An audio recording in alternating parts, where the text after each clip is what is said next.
Socialism versus capitalism. यह सिर्फ एक इकोनॉमिक डिबेट नहीं, बल्कि यह तय करता है कि किसी देश की इकोनॉमी कैसे चलेगी और आम लोगों का जीवन स्तर कैसा होगा। सबसे पहले समझते हैं कैपिटलिज्म। कैपिटलिज्म एक ऐसा इकोनॉमिक सिस्टम है जिसमें प्रोडक्शन के साधनों जैसे लैंड, फैक्ट्री और कैपिटल पर प्राइवेट इंडिविजुअल्स का नियंत्रण होता है। इस सिस्टम में मार्केट की डिमांड और सप्लाई तय करती है क्या प्रोड्यूस होगा, कितना प्रोड्यूस होगा और किस प्राइस पर बिकेगा।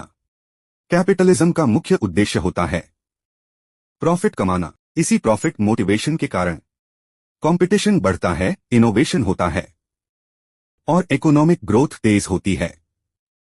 लेकिन कैपिटलिज्म की एक बड़ी कमी भी है, इसमें वेल्थ का डिस्ट्रीब्यूशन समान नहीं होता, जिससे इनकम इनइक्वालिटी बढ़ सकती है। अब बात करते हैं सोशलिज्म की। सोशलिज्म में प्रोडक्शन के मुख्य साधनों पर सरकार या कम्युनिटी का नियंत्रण होता है। इस सिस्टम का उद्देश्य है इकोनॉमिक इक्वालिटी, सोशल जस्टिस और सभी नागरिकों को बेसिक नीड्स उपलब्ध कराना। एजुकेशन, हेल्थ और एम्प्लॉयमेंट जैसे क्षेत्रों में सरकार की भूमिका बहुत मजबूत होती है। लेकिन सोशलिज्म में गवर्नमेंट कंट्रोल ज्यादा होने के कारण एफिशिएंसी और इनोवेशन कई बार धीमी हो जाती है।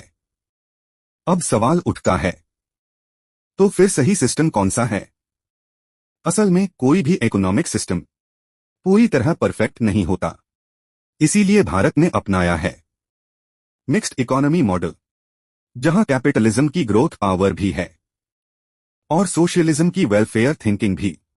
प्राइवेट सेक्टर इकोनॉमिक ग्रोथ को बढ़ाता है, जबकि गवर्नमेंट गरीब और कमजोर वर्गों के लिए वेलफेयर स्कीम्स चलाती है।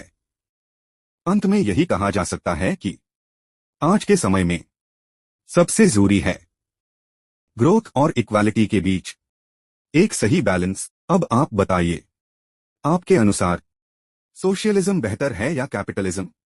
कमेंट में जरूर लिखिए। अगर आपको ये वीडियो यूजफुल लग रही है तो इसे लाइक करें, अपने दोस्तों के साथ शेयर करें, जीएस ब्रेन स्पार्क्स को सब्सक्राइब करें।